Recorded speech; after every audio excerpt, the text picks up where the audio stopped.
uma irmã, uma serva do Senhor, de 83 anos de idade, criada no Evangelho.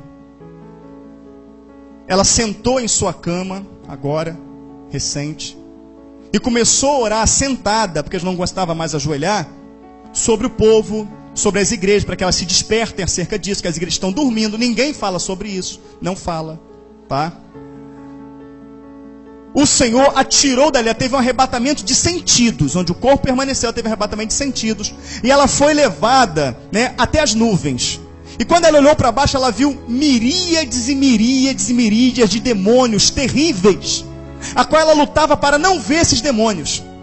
Porém, quanto mais ela lutava, mais ela via. E ela foi levada a um estágio acima. Ela viu uma porta aberta nas nuvens, e ela entrou por esta porta. Quando entrou por esta porta, um batalhão inumerável de anjos do lado esquerdo, um batalhão de anjos do lado direito, e vindo lá embaixo, um ser, sentado num cavalo branco, com a coroa de ouro, escrito em sua coxa, Rei dos Reis e Senhor dos Senhores. E ela subiu um estágio acima, e ela viu anjos correndo de um lado para o outro, arrumando muitas mesas, e ela querendo entender a suma das coisas, ela viu que uma mão foi colocada no ombro dela, e essa mão foi colocada no ombro dela, e quando ela olhou, era o Senhor Jesus. A fisionomia não aparecia, resplandecia, mas ele estava com as vestes escrito Rei dos Reis, Senhor dos Senhores, e com a marca em suas mãos, falando: não temas, filha, porque o que tu vês é da minha parte. Ela: Senhor, o que são esses anjos correndo de um lado para o outro? Ele falou: eles estão esperando, estão preparando já, com velocidade, as bodas do Cordeiro, pois a ordem de meu Pai para as bodas já foi dada. E ela fala: Senhor, e a quanto aqueles demônios que eu vi na terra? Ele falou: minha serva, na minha palavra está escrito que nos últimos dias sairiam demônios terríveis que nunca antes tinha sido solto. E esses demônios já estão soltos, por isso a terra está do jeito que está. Ela fala: Senhor, e agora? Aquele exército de demônios, aqueles demônios estão lá para destruir os meus, para tirá-los da minha presença, para atormentá-los, para envolvê-los, para dispersá-los acerca do momento que está acontecendo. Ela: Senhor, mas o que será do teu povo? Esses demônios são terríveis. O Senhor levou ela a um estágio acima e mostrou um exército inumerável e incontável. Ela falou: este aqui é o meu exército, porém este exército só vai livrar os meus. Ela: Senhor, mas aqueles não são teus. E todos não são teus. Todos não são teus. Ele falou assim: eu quero te mostrar uma coisa. E colocou ela numa sala sozinha, uma sala toda branca, com um espelho ao redor dela toda. E a roupa dela foi se transformando de roupa comum para uma veste branca, mostrando a vida dela espiritual. E ela olhava as vestes brancas e por um momento ela se ficava feliz, mas depois ela ia entristecendo, porque ela via que na veste dela tinha algumas manchinhas, pequenas, mas tinha. E como tinha espelho em todo, ela via onde tinha as manchas. E ela começava a chorar em pânico, porque as vestes estavam sujas, pecado. E ele entrou na sala e falou: está vendo, minha filha? Mesmo você que nasceu no Evangelho, mesmo você que está com seus joelhos calejados de orar, ainda há coisa em você que não me agrada. É necessário que haja uma purificação.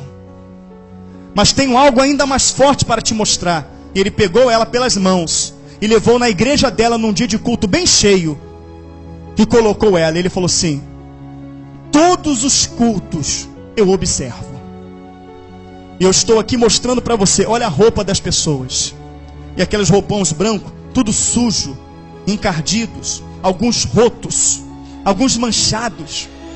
Ela não pôde ver na igreja dela nenhuma veste branca, e a veste mais suja era da liderança. E ela entrava em pânico e começava a chorar, e eles levantavam a mão para adorar o Senhor, e as mãos sangravam. E ela se alegrava e falava: Senhor, aquele sangue é o Senhor purificando eles. Não, minha filha, não. Carne sangrando fala de pecado fresco. Eles estão me adorando com a vida deles em pecado. Essa adoração não chega no meu trono de graça. E eu quero te mostrar algo. Ele colocou do lado das pessoas ela, e tocou, Fernando, assim no ombro dela. Depois tocou na cabeça dela. E ao tocar na cabeça dela, o Senhor fez com que o pensamento daquelas pessoas saísse de forma alta, a qual ela ouviu os pensamentos daquela pessoa.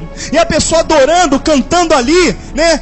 E umas pensavam no namorado, Outras pensavam no noivo. A outras, meu Deus, o culto tem que acabar logo, eu tenho que responder os meus e-mails. O meu carro, a minha casa. O Senhor mostrava que o pensamento das pessoas dentro da igreja estava voltado para as suas vidas seculares. E ela falou, está vendo, minha serva? Eles estão dentro da igreja, as mãos estão levantadas, mas o coração deles está no mundo. Eles não compreenderam ainda que o momento de me adorar é o momento de me adorar, que tem que me adorar em espírito e em verdade, de todo o coração. Por isso a adoração desta igreja não chega diante de mim.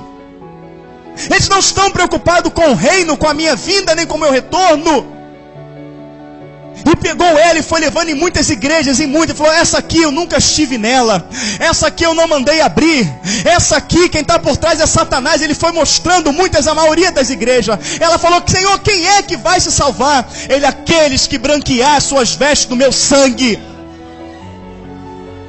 E o Senhor ia levando, ele dava uma visão panorâmica que mostrava para ela todas as igrejas. E o Senhor chorava aos prantos. E ela se impactava em ver Jesus chorando aos prantos. Falava, Senhor, mas tu está mais em pranto do que eu. Ele falou, minha filha, porque o pior disso tudo é que todos eles acham que estão salvos. Mas Senhor, qual é o propósito desta visão que tu estás dando a mim? Ele falou, escuta. E aumentando um barulho. Que barulho é esse, minha serva? Ela é de um relógio, Senhor. É o relógio. Tchum. Ele fala, e agora, minha serva? Parou, Senhor. Vai lá e diz para minha terra que acabou o tempo.